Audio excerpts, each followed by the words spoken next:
Muito bem, vamos aí esperando então um pouco o pessoal chegar. Quem quiser já fazer perguntas, hoje eu vou tentar ler aqui algumas perguntas. Eu não manjo muito bem aqui sobre... Eu fico aqui tentando mexer no negócio e depois não consigo mais ler as perguntas e tal, mas hoje eu vou... Quem quiser fazer alguma pergunta, eu sempre há alguma pergunta, uma pergunta que outra, e eu não consigo responder. Estão ouvindo bem? Alguém pode aí me dizer pelos comentários se estão ouvindo bem? Eu agradeço. Sempre pode haver algum problema com o microfone, alguma coisa assim. Estão ouvindo? Alô?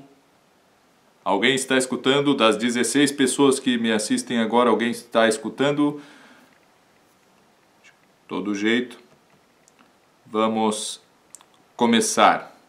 Então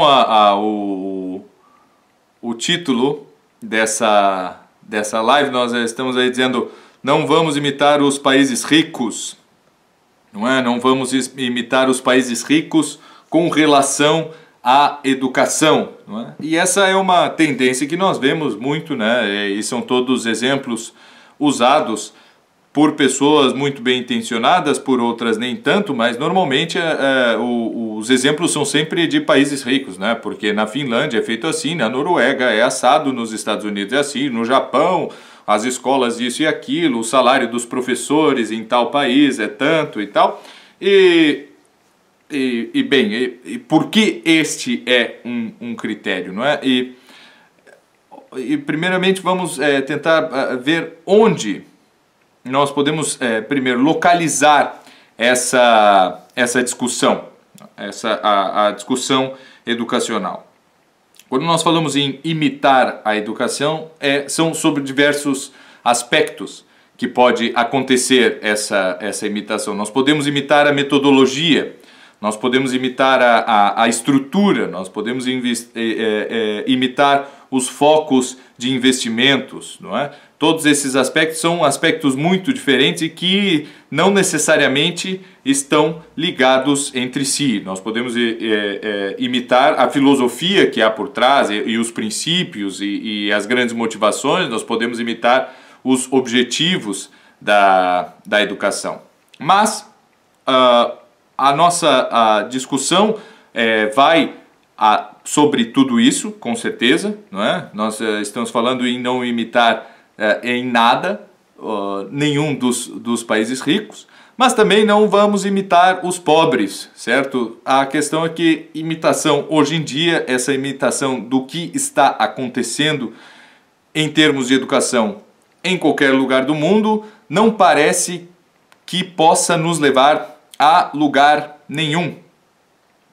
Até porque nós não temos nenhum lugar do mundo onde as coisas estejam maravilhosamente boas, não é? Onde nós tenhamos lá condições realmente de nos espelharmos e dizer: olha, é isso que tem que ser feito, porque vejam só os grandes resultados, os maravilhosos resultados que esses países estão tendo com a sua metodologia, com os seus investimentos em educação e com tudo isso, né? Não, isso não tem acontecido, nós não estamos vendo nada de muito extraordinário, né? E outra coisa é lembrar que cada país, cada região, cada sociedade tem uma cultura diferente e a educação faz parte da cultura. Ela é um pedaço da cultura e não está acima da cultura, mas sim subordinada à própria cultura. E se nós não adaptarmos e fizermos com que a educação sirva a essa cultura do país, nós estaremos dando tiros para o alto, né?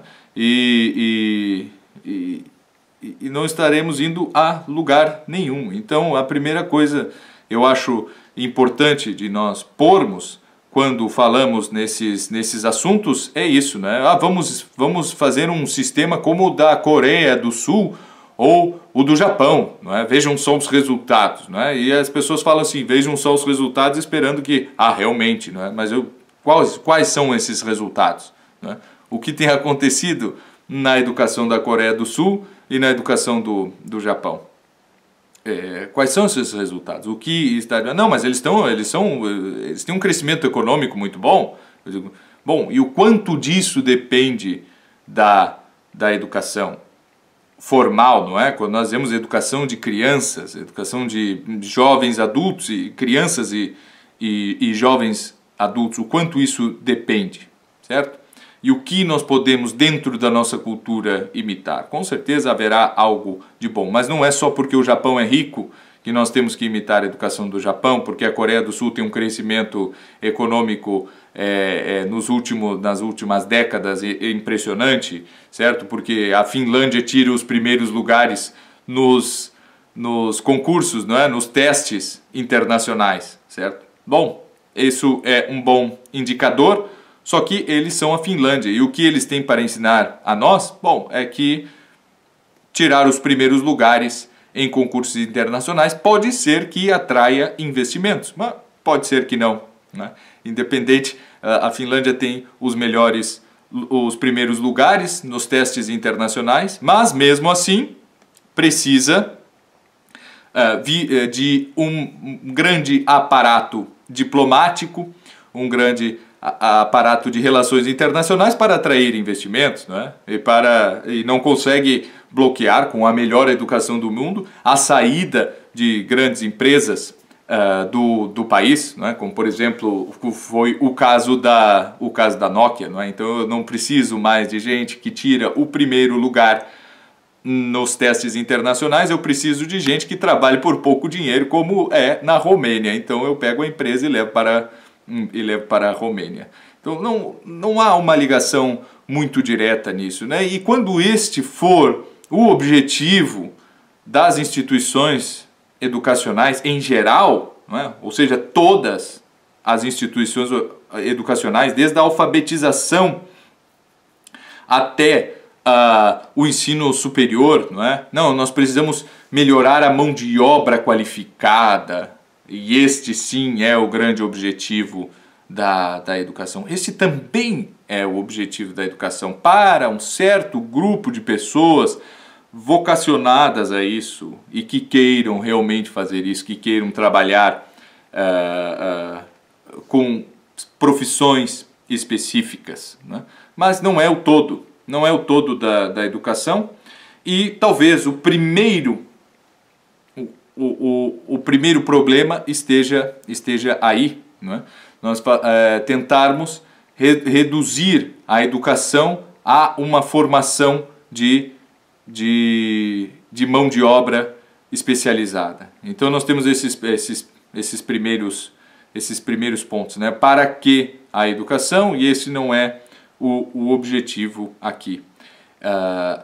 Dizer o para que dessa educação, nós só vamos falar que nós não devemos imitar os países ricos com relação à educação, e nem os pobres, e nem nenhum, certo? Porque nós não podemos olhar para sistemas inteiros de educação, para diretrizes dadas por ministérios da educação ao pensarmos em educação. Vamos fazer uma pausa agora para entrarmos em outro assunto que nos servirá um pouquinho mais tarde. Essa live eu espero que não seja tão comprida e que nós possamos nos deter bastante no tema. E agora nós temos que falar o seguinte: nós temos uma supraestrutura educacional no Brasil, que é o Ministério da Educação, e ali está as diretrizes, né, desde a alfabetização até a educação superior, e tudo deve ser aprovado e legislado a partir desse poder central que está na mão de pouquíssimas pessoas, né? Se nós damos sorte, está na mão de boas pessoas e a nossa situação está ruim. Se nós dermos azar, o Ministério da Educação está na mão de péssimas pessoas e a nossa situação está péssima. Boa nunca estará, a não ser que nós saiamos dessa estrutura, seja em parte, seja totalmente.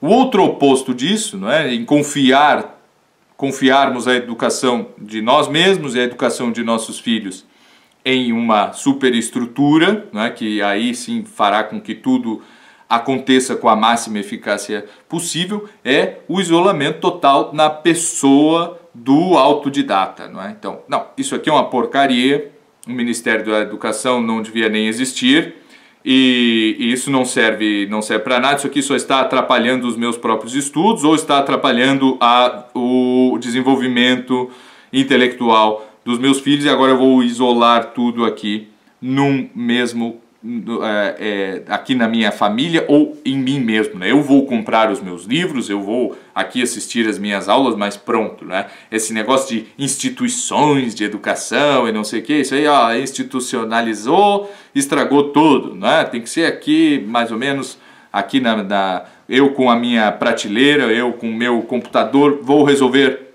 todos os meus problemas intelectuais e vou por mim mesmo buscar a sabedoria. Bom, é um outro extremo, não é?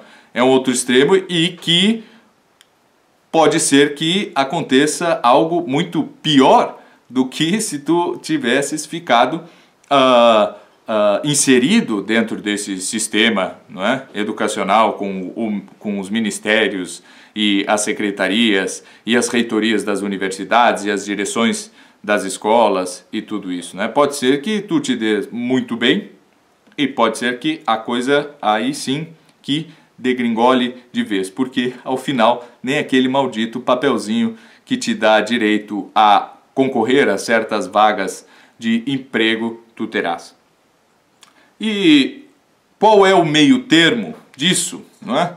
Nós podemos encontrar talvez no Ivan Illich, não o personagem do Tolstói, mas um pastor, meio padre, meio herege, gênio e maluco, que viveu aí no século XX e tem trabalhos fantásticos das mais diferentes áreas, desde mídia até teorias pedagógicas da Idade Média. Um trabalho sobre Hugo de São Vítor que é fantástico, mas o Ivan Illich tinha como princípio que o importante é que as pessoas que têm algo a ensinar se encontrem com aquelas que querem aprender, não é? E isto, não é, já não deixa de ser um princípio de institucionalização das coisas, não é? Então, se os dois extremos, não é, o puro autodidatismo, que deve ser incentivado, o autodidatismo com certeza é algo importante e todos nós precisamos de um certo nível de confiança em nós mesmos e de andarmos com as nossas próprias pernas. E a confiança total na institucionalização, estatização, burocratização da educação são coisas que realmente não fazem muito sentido. Agora, as instituições nascem de um objetivo comum, né, da partilha de certos valores e que não precisam ser todos, ao contrário, isso é até impossível, né, compartilhar todos os valores e gostos e os gostos das pessoas são sempre variados, mas um meio termo entre esses dois extremos é o que sempre fez com que surgissem grandes instituições e grandes movimentos culturais e, por sua vez, também educacionais, não é? Que quando nós temos o crescimento da cultura, nós temos sim também sempre educação. Bem, e o que tem acontecido no mundo é mais ou menos a institucionalização extrema de tudo, não é? A burocratização de tudo. É preciso sempre uma chancela de algum órgão superior e que é externo a qualquer iniciativa de qualquer grupo humano, não é? Isto nos países ricos, nos países pobres, em qualquer lugar do planeta, é o que ainda acaba por acontecer. E o que nós temos então para aprender com os países ricos? Eu, na minha área, assim, não é? Ensinando as pessoas letras clássicas e tal, o que normalmente motiva as pessoas que procuram a escola clássica, por exemplo, não é? Às vezes é esse discurso, não, porque tu vês que na Europa, não é? O latim ainda é uma matéria da escola, não é? Ainda é uma matéria obrigatória. Que pena que aqui deixou de ser obrigatória, não é? Bom, tudo bem, e daí, certo? O fato do latim ser obrigatório, eu concordo, certo? Se me perguntar, tu achas que que é importante que haja a disciplina de latim nas escolas? Eu digo sim, certo? Mas, no momento em que disserem, bom, agora é obrigatório e todas as escolas vão ter latim, eu vou ficar feliz? Não, eu acho que não vai mudar nada, a não ser que nós vejamos realmente quem são os professores, quais os métodos que estão sendo utilizados, quais são os conteúdos, como é feita a avaliação, qual o material didático e tudo isso, certo? O fato de existir uma matéria inserida na grade curricular não muda droga nenhuma em qualquer escola, não é? Na formação de qualquer pessoa. Dizer que estudou matemática não é a mesma coisa que ter estudado matemática. Ter um papel que ateste que o aluno estudou matemática é bem diferente de a pessoa ter realmente estudado matemática, certo? Porque não tem uma ligação causal uma com a outra. A burocracia funciona por fora, certo?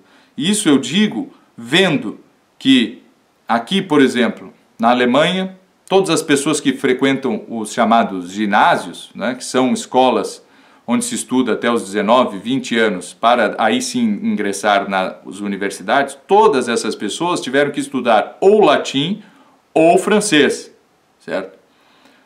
Em francês eu não sei muito. Agora, quando eu conheci algum aluno que tenha concluído o ginásio e que soubesse pegar um texto simples, pode ser de Sêneca, ou um texto medieval qualquer, certo? Pega lá um texto do São Boaventura, do São Tomás de Aquino, pega um Carmen Buranum, certo? Pega um texto desse e dá para um aluno desses aqui, que estudou por anos a fio na escola latim e diz se adiantou alguma coisa. Não, ele não sabe ler, certo? Ele não sabe ler. Ele sabe ler tanto em latim quanto um aluno brasileiro de uma escola padrão, média, sabe ler em inglês, certo? Ou sabe falar inglês, né? Ou eles dizem que não é para falar, não é só para ler. Então, é o mesmo nível, certo? É o mesmo nível. Então, assim, contratar professores de latim não adianta coisíssima nenhuma. Pôr o latim como disciplina obrigatória não adianta coisíssima nenhuma, certo? Não, é importante que tenha... Quando eu estava na escola, eu via a discussão de que era importante ter ensino religioso, né? Ter religião nas escolas, né? Depois teve a discussão sobre filosofia. Não, é importante ter filosofia desde a 5ª série, não sei o quê. Isso não muda droga nenhuma. Mas lá na Finlândia eles têm filosofia. Mas lá na Alemanha tem isso. Mas nos Estados Unidos é isso e aquilo. Nos Estados Unidos não tem nada, certo? Cada um faz o que quiser. E existem escolas que se assemelham às piores do mundo nos Estados Unidos e existem as que são as melhores do mundo, certo? Lá tem de tudo. Então é o modelo dos Estados Unidos que temos que copiar? Não sei, certo? Não sei. O que é certo é que não é a solução nós imitarmos país X, país Y, certo? Planos de estudos estipulados por ministérios da educação mundo afora ou orientações da ONU, da Unicef ou sei lá o que, certo? Porque isso não vai adiantar, a coisa é muito mais profunda. Eu posso fazer o plano de aula, escrever exatamente o que o professor tem que dizer durante a sala. Aquilo não pode dentro da sala de aula durante as aulas, certo? Pelo número maior de especialistas que eu consigo para revisar tudo isso, certo? Aquilo não vai dar certo em todo o lugar, porque cada situação é uma situação, cada ambiente escolar é um ambiente, cada aluno é um aluno diferente. Não tem como vir de cima para baixo. Só quem conhece a realidade dos alunos é o professor que está ali diretamente e diariamente com ele.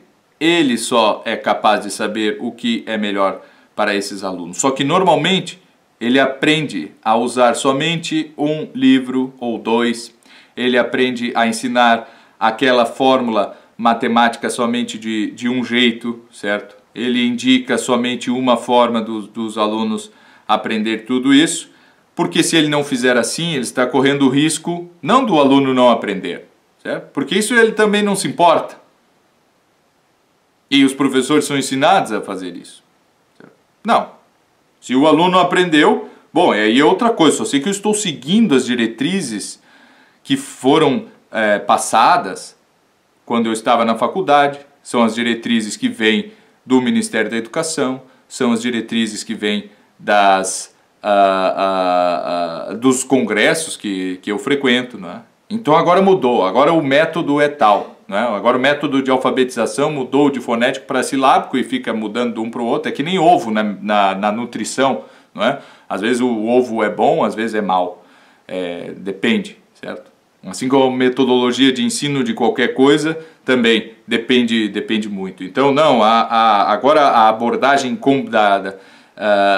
compreensão é muito importante para o ensino dos idiomas e nós temos que aplicar esse tipo de metodologia, né? Outra hora não, outra hora é mais isso, mais aquilo. Não, tem que ter mais conversação, não, tem que ter mais gramática, não, isso aí já passou e é uma discussão que com certeza não leva a lugar algum, até porque os alunos são diferentes, numa sala de aula que tu tenha 5 alunos, cada um vai ter necessidades diferentes e a gente tem que saber lidar com isso. Imagine pensar em termos de países, em termos de um país inteiro, certo? Pensar no Brasil como um todo e saber, olha, nós temos que aplicar isso e vai dar certo, certo? Não é possível fazê-lo e ainda imitar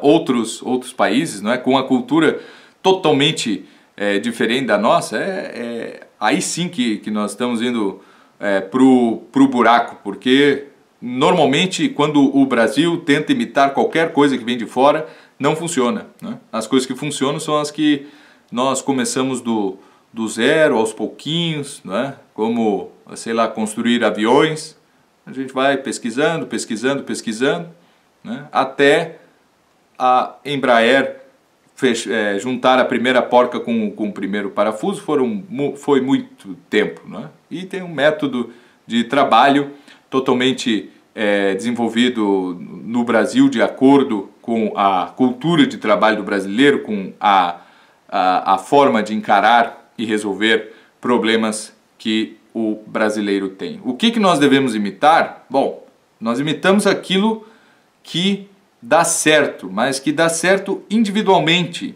certo? E isso é educação clássica. É a consciência, não é? Então, quando eu não sei o que fazer, eu vou e aposto naquilo que dá certo. E me adapto. Me adapto à realidade dos tempos, me adapto à realidade do meu aluno, me adapto à minha própria realidade, certo? Quando eu não sei o que fazer, eu faço aquilo que já deu certo e não invento outra coisa. Então, a educação clássica nada mais é do que isto, certo? É saber que eu não sou a primeira pessoa Eu, como professor, não sou a primeira pessoa que está ensinando, certo? Que já existe milênios de tradição de um professor ensinar os seus alunos, e é justamente isso que nós queremos fazer, não é? Então, quando eu olho lá o meu aluno com certas dificuldades, eu tenho que pensar, bom, como os professores nos ginásios gregos resolviam isso, como os professores de retórica resolviam isso. Para isso eu tenho que ter um conhecimento, é claro, dos métodos que sempre foram usados, como os jesuítas resolviam isso, como os monges e os professores na Idade Média resolviam essas questões, como os pedagogos das massas no século XVII resolviam isso, e assim por diante. Isto é educação clássica, não é? Ter um arsenal para resolver certos problemas, para saber o que ensinar. Bom, eu tenho dúvida, o que então o meu filho deve estudar, o que os meus alunos devem aprender. Nós temos plena consciência disso, não é? Não inventemos nada, certo? Nós podemos pôr um tijolo a mais aí, mas não, a educação clássica nos ensina a olhar para trás. Olha, faz alguns milênios que as pessoas estão aprendendo a ler poesias, certo? Isso aí, nos últimos 50 anos, talvez não tenha sido feito. Eu vou confiar nos últimos 50 anos ou nos 2.500 anos que vieram antes, e com um esforço imaginativo um pouquinho maior, nós podemos ver que foi muito mais, não é? Que na verdade a educação, aprender poesia e educação, certo? Aprender a cantar e ser educado, alfabetizado e tudo isso, tem sempre a ver com decorar poesia. Então, olha, isto eu vou fazer. Isto eu vou fazer. Fazer ginástica é uma coisa que sempre existiu na educação. Então, isso os meus alunos vão fazer. Eles vão decorar poesia e fazer ginástica. A saber fazer contas, certo? Saber lidar com quantidades numéricas é algo que sempre foi feito. Eles vão fazer. Certo? Como? Bom, aí eu já vou para um outro. Como ensinar a ginástica, como ensinar a ler poesia, a decorar poesia, escrever poesia, como ensinar a cantar, como ensinar a contar, como ensinar a escrever, como ensinar a ler e tal. Isso é outro processo, não é? Então eu vou vendo o que mais deu certo e tal. O que acontece hoje é que vem as diretrizes, e inclusive com os livros didáticos, os livros didáticos têm que ser aplicados ali em cada disciplina. E, bom, né, nós temos aí problemas, porque não dá para fugir muito, daquilo, não é? Inclusive as secretarias pedem que no verso do caderno de chamada esteja ali todo o plano de aulas e tudo que foi feito, certo? Sob pena. A vantagem é que no Brasil é raro que aquilo, eu acho que aquilo não vai ser controlado, né? Então ninguém vai estar muito interessado lá na Secretaria da Educação se o professor seguiu o plano de aulas ou o que fez e tal, e o professor também pode ter escrito ali qualquer outra coisa que não foi o que ele realmente fez na sala de aula. Mas enfim, né? Mas o ideal, segundo a legislação, é esse, né? Então que legislação é essa, certo? Bom, qual a solução, né? Eu realmente não sei. Eu só sei que não adianta nós pensarmos em algum lugar onde a economia está bem desenvolvida e acharmos que essa é a solução para tudo, certo? É só nós vermos que não interessa em nada, certo? O fato de, no Brasil, nós termos aí milhões de desempregados, o fato de nós termos milhares de assassinatos por ano, não tem muito a ver com a educação que é dada dentro das escolas, e nem nada disso, não é? A escola não impede que alguém se torne um assassino, certo? E realmente é muito difícil dizer que se as pessoas forem à escola elas vão aprender necessariamente a ler e a escrever. Nos países ricos há muitas pessoas que não, mesmo indo às escolas, não aprendem essas matérias básicas de forma satisfatória, certo? Há analfabetismo funcional também nos países ricos. Talvez o que exista de diferente nos países ricos não tem nada a ver com isso, mas é uma questão de nutrição que faz com que as pessoas possam desenvolver um pouco melhor as suas inteligências. Porque, enfim, na fase primeira da infância é importante que a pessoa coma bem, não é? Tenha forças, durma o número de horas necessárias. Isso talvez pode ser que ainda os países ricos possam nos dar algum exemplo, certo? Mas que é um exemplo que a gente não precisa olhar para eles, né? Saber que as crianças precisam comer e precisam dormir o suficiente. Agora, de resto, quais são as disciplinas que são necessárias ter na escola, o que contém em cada uma das disciplinas, o que vai ser ensinado em cada uma dessas disciplinas, não é algo que ninguém no momento tenha a nos ensinar. O que nós podemos fazer é não de forma sincrônica, mas sim diacrônica, olharmos não só para aquilo que há hoje e o que está sendo feito hoje em qualquer outro lugar do planeta, mas olharmos para tudo aquilo que já foi feito, certo? E que já deu resultados excelentes. Até porque o que está sendo feito hoje num país rico qualquer, que nós temos por modelo,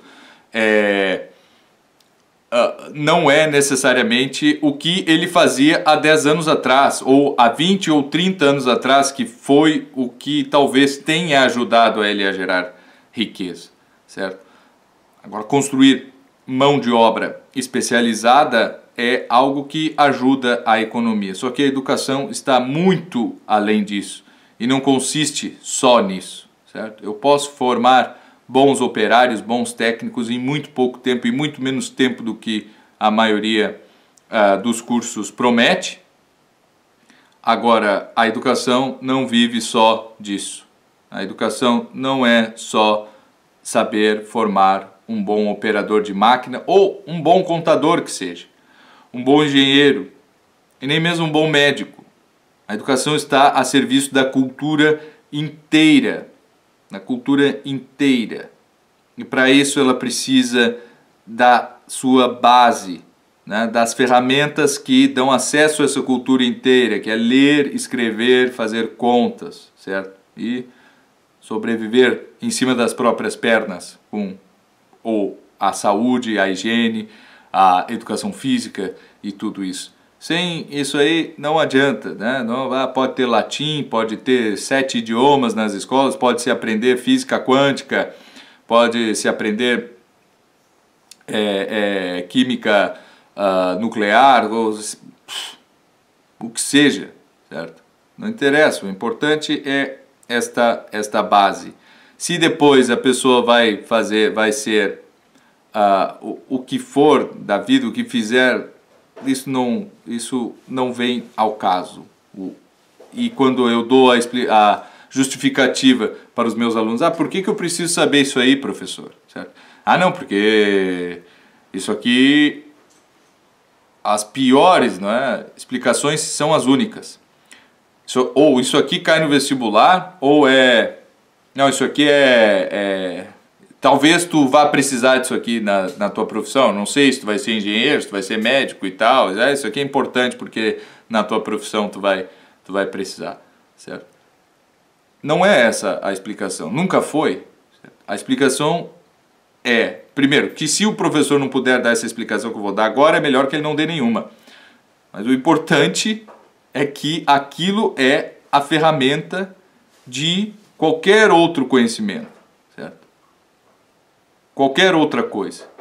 Se não é porque aquilo não é importante ser ensinado na escola. Não é importante para ninguém.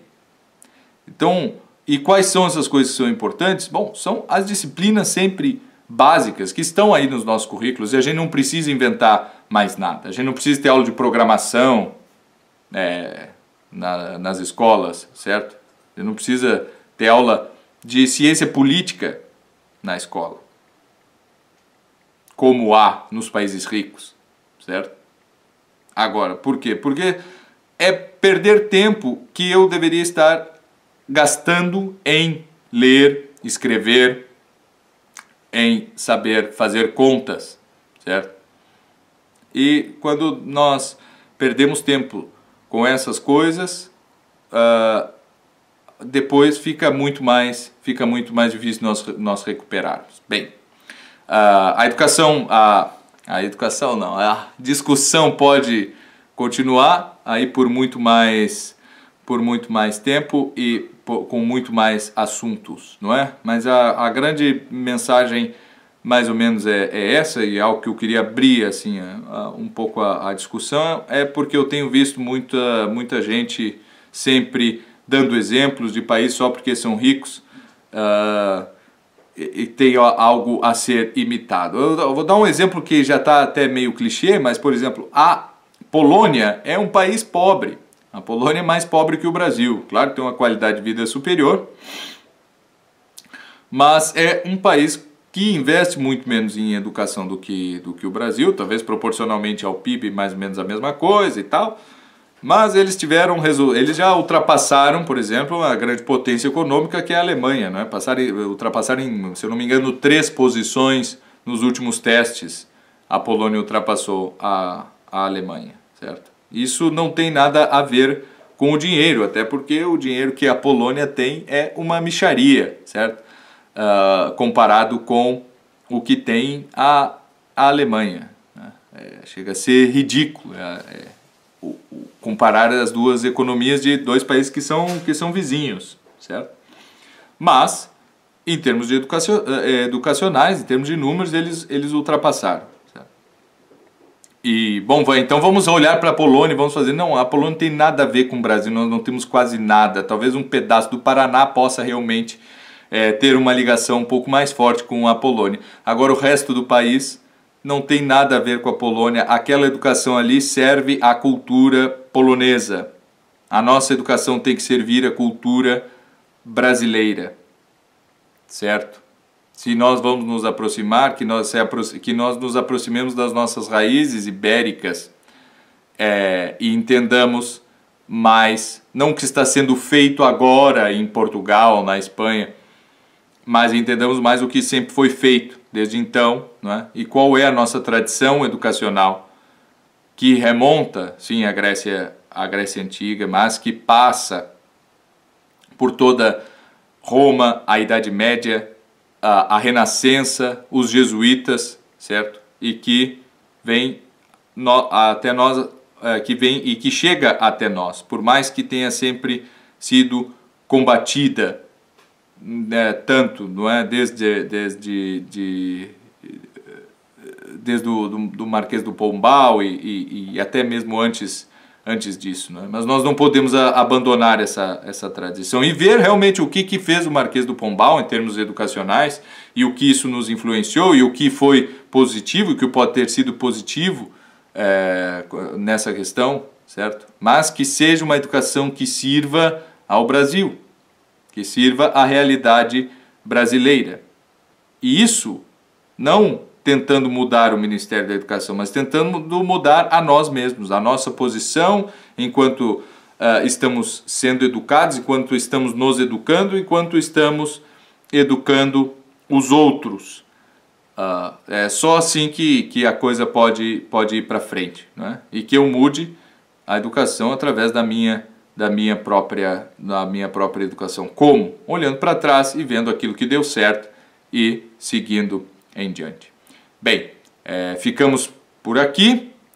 Temos aí 40 minutos já. Agradeço a todos que estiveram aqui comigo o tempo todo, o pessoal que chegou agora. Eu vou deixar isso aqui disponível, vou picotar também esse vídeo e pôr lá no meu canal do YouTube.